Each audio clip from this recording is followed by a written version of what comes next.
Yes, again, alright mga minamahal, Alicia ninyo, nagbabalik muli para sa ating panibagong video. So, sa aking palagay at sa aking naamoy, mga minamahal, abay mukhang magiging fugitive.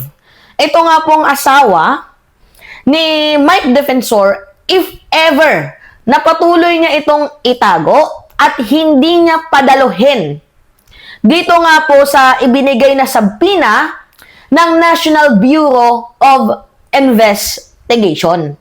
Hindi ko naman sinasabing magiging pugante. Hindi ko din sinasabing guilty or may kasalanan itong asawa ni Mike Defensor, pero once na ikaw ay pinatawag dito nga po sa NBI at binigyan ka ng sabpina, ibig sabihin meron kang malaking parte dito nga po sa magaganap na investigation. Alam naman po ninyo yung balitang to, no? Yan, mga minamahal. Mrs. ni Mike Defensor na dawit sa sabpina. Yan po yung balita, mga minamahal, nung nakaraang araw na kasi alam naman natin tong 18 Marines na to, halatang nagsisinungaling eh. Halatang merong gusto silang script na ipalaganap. Ngayon, itong si Mike Defensor, abay, kung tumahimik na lang sana at hindi nakialam, ang kanyang asawa, hindi sana madadamay. Kaso ang problema kasi dito, mga minamahal, mukhang yung asawa ata na amoy ng National Bureau of Investigation na may posibleng alam, abay, kaya siguro binigyan ng sabpina. Kasi ito, hindi ko to confirm ha, pero merong nakapag-chismis. At nakita ko din to sa Facebook, nabasa ko, na ang kotse daw ng asawa ni Mike Defensor ay ginamit. Oo. Ginamit nitong isa sa 18 Marines. Itong kotse daw po di umano ni Julie Defensor na asawa ni Mike Defensor ay nagamit daw di umano. Mga minamahal. Dito nga po sa ginawang transaksyon ng 18 Marines. According po yan sa nabasa ko doon sa Facebook. So, ngayon, siguro kung ako lang din naman ang tatanungin, in my own opinion, posibleng bilang asawa, 'di ba, ni Mike Defensor, maaring meron siyang mga kinalaman, maaring merong mga detalye na tumutukoy di umano dito sa mga malita scheme or transaksyon na alam ng asawa ni Mike Defensor, na siguro kaya itong si Mike Defensor ay mukhang takot na iharap ang kanyang asawa, aba iniisip niya na baka posibleng kumanta yung kanyang asawa. Kasi yung NBI, mga minamahal, hindi naman po talaga yung magbibigay ng sabpina kung alam nila na wala ka talagang kinalaman. Kasi part of true investigation po yan. Sa legal na investigasyon, ang goal po ng NBI ay makakuha ng picture or buong larawan para makapag-conclude sila ng analysis. 'Di ba? Sa nagaganap na tawag dito sa nagaganap na investigasyon, kung nagsasabi nga ba ng totoo or hindi, ito nga pong 18 Marino. At saka kahit naman sino pwedeng bigyan ng sabpina as long as connected ka dito nga po sa tao, sa witness, 'di ba? Na iniimbestigahan po ng National Bureau of Investigation. Ngayon, kung sakaling iwasan ni Mike Defensor or hindi niya ipakita ang kanyang asawa, dahil nga po ito yung pinatawag ng NBI, kung hindi niya to ipapakita, posible po yan, mga minamahal, na merong something na pag-iwas. Oo. May butas eh. Kaya, posibleng kung hindi niya to ipa-attend, abay, baka maging pugante or maging fugitive itong asawa ni Mike Defensor kapag hindi niya yan pinapunta sa National Bureau of Investigation. Kasi pag di mo yan pinunta, isa lang ibig sabihin yan.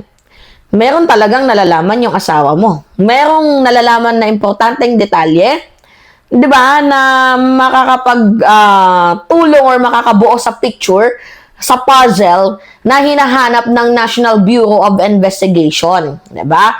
Kung hindi mo ipapakita yung asawa mo, kung patuloy mo yang itatago, 'di ba? So, ganito kasi, for example, bakit nga ba pinapatawag, mga minamahal, yung asawa ni Mike Defensor na si Julie? For example, may mga records na communication si Julie na makakapag-verify ng claim ng ex-marine. For example lang to, halimbawa. So, 'di ba, mas mahirap makumpleto ang kaso kung hindi ma-interview itong si Julie. For example lang naman, mayroong mga calls, contacts, 'di ba, na makakapag-verify sa claim nitong 18 ex-marine. Ngayon, mahirap makumpleto naman natin yung isang analysis kung hindi ma-interview itong si Julie. So ngayon, legal naman po, mga minamahal, ang subpoena. Yan po ay isang instrumento. Kung mayroon naman pong reasonable belief, 'di ba, na impormasyon na pwedeng makakatulong sa batas, abay talaga nga naman kailangan mong i-subpoena.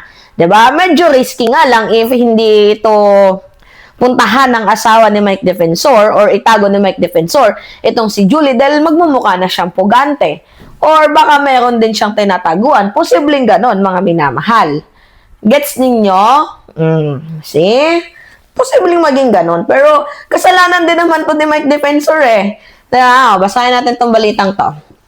Sabi dito, nagpahayag ng pagkabahala si ex-Representative Mike Defensor sa naging tugon ng National Bureau of Investigation, particularly sa pagdamay sa asawa matapos ang paglantad ng 18 individual na dating miyembro umano ng Marines.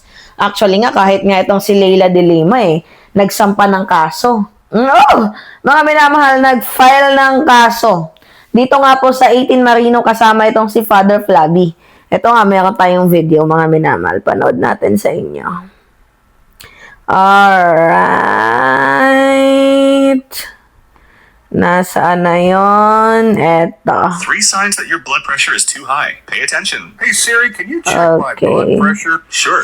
The legal are here to file a claim for libel and cyber libel against the 18 alleged ex-Marines and also against Attorney Levy Palicod.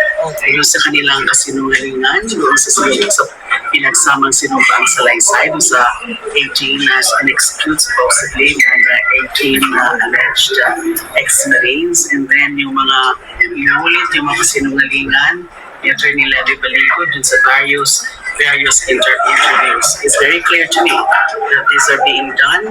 Yung pagsusulat ng kasinungalingan about me, receiving whatever, receiving money, whether in a suitcase or in a paper bag or whatever container, is to besmirch my reputation and smear my name. Dati na nilang ginawa yan, yung paninira sa akin, yung inanuhan ako ng mga kwentong pawang kasinungalingan. And then inuulit na naman nila. So, not again. Hindi ko na po papayagan sila. Sirain na naman. Siraan ang aking pagkatao, ang aking pangalan, sa kung anumang mga agenda meron sila. So they must pay for that. Okay, Mike? Okay. Dapat lang naman talagang managot. 'Di ba?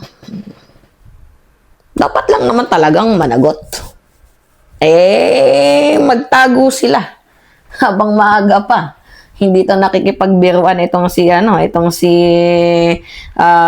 Representative Leila de Lima. 'Di ba? Ginawa na yan nila noon eh. So papaulit pa ba? So I think itong si Leila de Lima, mga minamahal, abay nag-iingat lang din.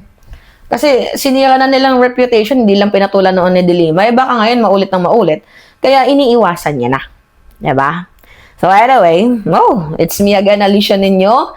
Kayo, ano yung masasabi niyo dito? Oo, posible nga bang maging fugitive?